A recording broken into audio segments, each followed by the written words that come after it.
नमस्कार साथियों, पेंशन धारकों, हमारे चैनल से जुड़ने के लिए आपका स्वागत है। तो दोस्तों, आपसे निवेदन है कि वीडियो देखने से पहले हमारे चैनल को सब्सक्राइब करें, वीडियो को लाइक करें, बेल आइकन प्रेस करें ताकि हम खबर रिलीज करें तो आप तक सबसे पहले मैसेज पहुंच सके। चलो खबर का सिलसिला शुरू करते हैं। तो साथियों, खबर सुनिए। केंद्रीय कर्मचारियों के लिए बड़ी खबर है। जुलाई 2024 से कितना महंगाई भत्ता होगा, उसका आंकड़ा लेबर ब्यूरो की तरफ से जारी नहीं किया गया।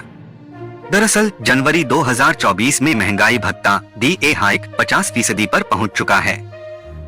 उसके बाद जुलाई का आंकड़ा जारी किया जाना था, लेकिन इस आंकड़े को जारी नहीं किया गया। इससे स्थिति स्पष्ट हो गई है कि केंद्र सरकार महंगाई भत्ते को बेसिक पे में मर्ज करने जा रही है। जुलाई 2024 से यह मर्जर किया जाएगा। एक्सपर्ट्स का मानना है कि जुलाई 2024 से महंगाई भत्ते को जीरो किया जाएगा। जुलाई में बढ़ना है। एक पाई इंडेक्स के ताजा आंकड़ों में इंडेक्स का नंबर 138 अंक पहुंच गया है। इसके हिसाब से महंगाई भत्ता 50.84% हो चुका है। ये आंकड़ा जनवरी 2024 महीने के लिए जारी किया गया था, लेकिन फरवरी का डेटा अभी तक लेबर ब्यूरो की शीट से गायब है। इससे कयास लगाए जा रहे हैं कि केंद्र सरकार इसे 5 कर सकती है, इसलिए एक पाई का नया नंबर जारी नहीं किया गया है।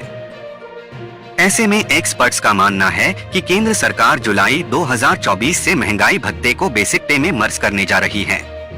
कितना बढ़ सकता है महंगाई भत्ता? 2.1। एक्सपर्ट्स की माने तो महंगाई भत्ता जैसे मिल रहा है, अगर वैसे नहीं मिलता है तो जुलाई 2024 से 50% DA को बेसिक पे में मर्ज किया जाएगा।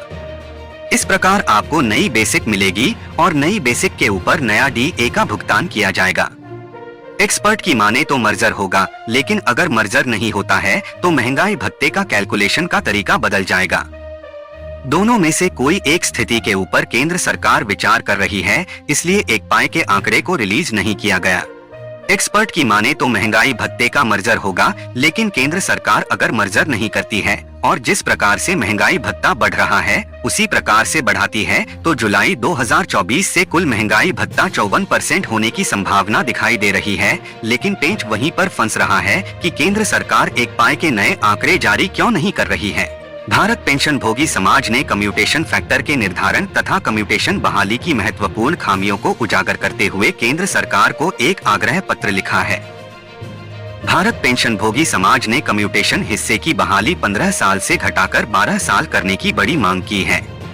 तो दोस्तों, अगली खुशखबरी, भारत पेंशन भोगी समाज ने कहा है कि ये केंद्रीय सिविल सेवा पेंशन नियम 1981 के अनुसार वर्तमान में जो कम्यूटेशन फैक्टर का टेबल है वह पुराने मापदंडों और पुरानी पद्धतियों के आधार पर बनाई गई है।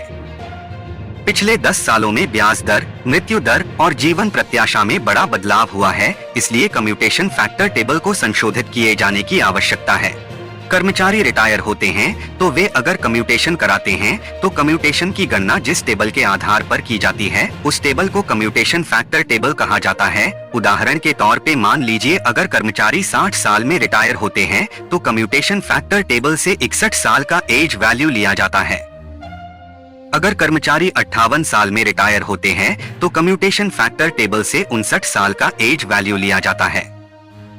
इसी के आधार पर कम्यूटेशन की गणना की जाती है, इसलिए कम्यूटेशन फैक्टर टेबल का महत्वपूर्ण रोल होता है।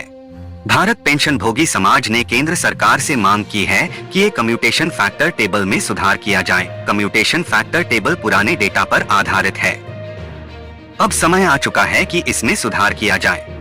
भारत पेंशन भोगी समाज ने कहा है कि ये कम्यूटेशन की बहाली की वर्तमान की अवधि 15 साल है, जो कि अनुचित है। वास्तविक बहाली 11 साल से कम की अवधि में हो जानी चाहिए। 15 साल की अवधि में पेंशन धारकों से अत्यधिक वसूली कर ली जाती है, जिससे उनमें वित्तीय तनाव पैदा होती है। तो दोस्तों, भारत पेंशन भोगी समाज ने कहा है कि ये कम्यूटेशन फैक्टर टेबल को 2008 से संशोधित नहीं किया गया है, जिससे कि पेंशन धारकों को काफी नुकसान हो जाता है।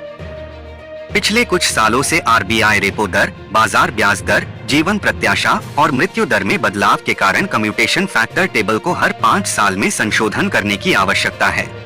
भारत पेंशन भोगी समाज ने कहा है कि ये वर्तमान नीति के अनुसार कम्यूटेशन की बहाली 15 साल के बाद होती है, जिससे कि पेंशन धारकों को काफी नुकसान होता है।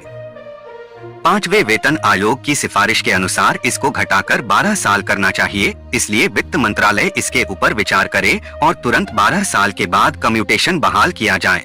यदि भारत पेंशन भोगी समाज ने कहा कि ये रिटायर्ड सरकारी कर्मचारी जिन्होंने अपना जीवन समाज के लिए समर्पित कर दिया, इसलिए उनके पेंशन प्रावधानों में निष्पक्षता और पर्याप्तता सुनिश्चित करने के लिए यह सुधार आवश्यक है, इसलिए वित्त मंत्रालय तत्काल प्रभाव से इसको लागू करे।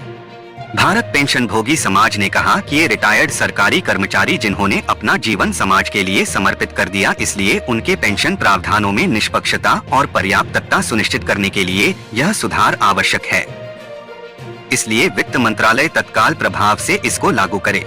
केंद्रीय सिविल सेवा पेंशन नियमावली 2021 के नियम 52 के अनुसार नियम 41 के अधीन अनुकंपा भत्ता आहरित करने वाले व्यक्तियों सहित पेंशन भोगियों और कुटुंब पेंशन भोगियों को पेंशन और कुटुंब पेंशन पर महंगाई राहत दी जाती है।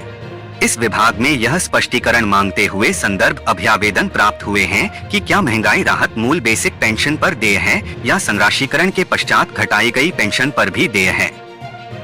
यह स्पष्ट किया जाता है कि महंगाई राहत संराशीकरण से पूर्व मूल बेसिक पेंशन पर या वेतन आयोग इत्यादि की सिफारिशों के कार्यान्वयन पर संशोधित किए गए संराशीकरण से पूर्व मूल बेसिक पेंशन पर देय है। संराशीकृत पेंशन की कटौती के पश्चात घटाई गई पेंशन पर देय नहीं है। मूल नियम FR 56 के परंतु के अनुसार ऐसा सरकारी कर्मचारी जिसकी जन्म तिथि किसी माह की पहली तारीख है, पिछले माह के अंतिम दिन अपराह्न में सेवा से सेवानिवृत्त हो जाएगा। इस विभाग में इस संबंध में स्पष्टीकरण मांगते हुए संदर्भ अभ्यावेदन प्राप्त हुए हैं कि ऐसे मामलों में जहां सरकारी कर्मचारी की जन्म तिथि किसी माह की पहली तारीख है और जो पिछले माह के अंतिम दिन अपराह्न में सेवानिवृत्त होता, कौन सा संराशीकरण मूल्य लिया जाए। ऐसे मामलों में पेंशन सेवानिवृत्ति की तारीख के अगले दिन से देय हो जाती है। इसके अलावा केंद्रीय सिविल सेवा पेंशन संराशीकरण नियमावली के नियम 6(1)(1) के अनुसार पेंशन का संराशीकरण सेवानिवृत्ति की तारीख के अगले दिन पूर्ण हो जाएगा। सेवानिवृत्त होने वाला सरकारी कर्मचारी अपनी सेवानिवृत्ति की तारीख के अगले दिन पेंशन के संराशीकरण के लिए पात्र होगा और वर्ष की संख्या के रूप में अभिव्यक्त संराशीकरण मूल्य अगले जन्मदिन की आयु पर क्रय किया जाएगा। सरकारी कर्मचारियों के मामले में जो 60 वर्ष की आयु प्राप्त करने पर सेवानिवृत्त होते हैं, अगले जन्मदिन पर आयु 61 वर्ष होगी, जिसमें ऐसे मामले भी शामिल हैं जहां जन्म तिथि किसी महीने की पहली तारीख है और सरकारी कर्मचारी पिछले माह के अंतिम दिन अपराह्न को सेवानिवृत्त होता है। ऐसे मामलों में 61 वर्ष अर्थात अगले जन्मदिन पर आयु का संराशीकरण मूल्य लागू होगा। यानी साथियों, केंद्रीय सिविल सेवा पेंशन संराशीकरण नियमावली 1981 के नियम 5 के अनुसार सरकारी कर्मचारी अपनी पेंशन के अधिक से अधिक 40% रकम के एकमुश्त संदाय के लिए संराशीकरण करा सकता है। प्रायः यह स्पष्टीकरण मांगा जाता है कि किस पेंशन अर्थात सेवानिवृत्ति के समय अधिकृत पेंशन या तत्पश्चात संशोधित पेंशन और संराशीकरण के लागू होने पर देय पेंशन को संराशीकृत कराने की अनुमति दी जाएगी। केंद्रीय सिविल सेवा पेंशन संराशीकरण नियमावली 1981 के नियम 10 के अनुसार ऐसे आवेदक को जिसने अपनी अंतिम पेंशन का कोई प्रतिशत संराशीकृत किया है और संराशीकरण के पश्चात उसकी पेंशन सरकारी विनिश्चय के परिणामस्वरूप भूतलक्षी प्रभाव से रिवाइज की गई है और बढ़ा दी गई है, बढ़ी हुई पेंशन के प्रति निर्देश से अवधारित संराशीकृत मूल्य और पहले से अधिकृत संराशीकृत मूल्य के बीच के अंतर का भुगतान किया जाएगा। अंतर के संदाय के लिए आवेदक से नए सिरे से आवेदन करने की अपेक्षा नहीं की जाएगी। विभाग के दिनांक 24 अक्टूबर 2016 के कार्यालय ज्ञापन संख्या 42142016 PPWG में यह प्रावधान है कि वे पेंशन भोगी जो दिनांक 1 जनवरी 2016 से 4 अगस्त 2016 तक अर्थात 7वें केंद्रीय वेतन आयोग की सिफारिशों के आधार पर संशोधित वेतन पेंशन के लिए आदेश जारी करने की तिथि से सेवानिवृत्त हुए हैं, उनको 7वें केंद्रीय वेतन आयोग की सिफारिशों के कार्यान्वयन पर वेतन पेंशन के संशोधन पर अतिरिक्त रूप से संराशीकृत पेंशन का संराशीकरण नहीं करने के लिए केंद्रीय सिविल सेवा पेंशन संराशीकरण नियमावली 1981 के नियम 10 में छूट देने का विकल्प दिया जा सकता है। जिन मामलों में 7वें वेतन आयोग के बाद अतिरिक्त पेंशन पहले ही संराशीकृत कर दी गई है, उन पर दोबारा कार्रवाई नहीं की जाएगी। ऐसे मामलों में जहां पेंशन दिनांक 1 जनवरी 2016 से पूर्व सेवानिवृत्त होने पर अधिकृत की गई थी और पेंशन भोगी ने दिनांक 1 1.2016 को या उसके पश्चात संराशीकरण के लिए आवेदन किया था। पेंशन जो मूल रूप से सेवानिवृत्ति के समय संस्वीकृत की गई थी, उनको ही संराशीकृत कराने की अनुमति दी जाएगी। तो साथियों, आज के लिए इतना ही और मिलेंगे नए अपडेट के साथ। पेंशन धारकों, धन्यवाद।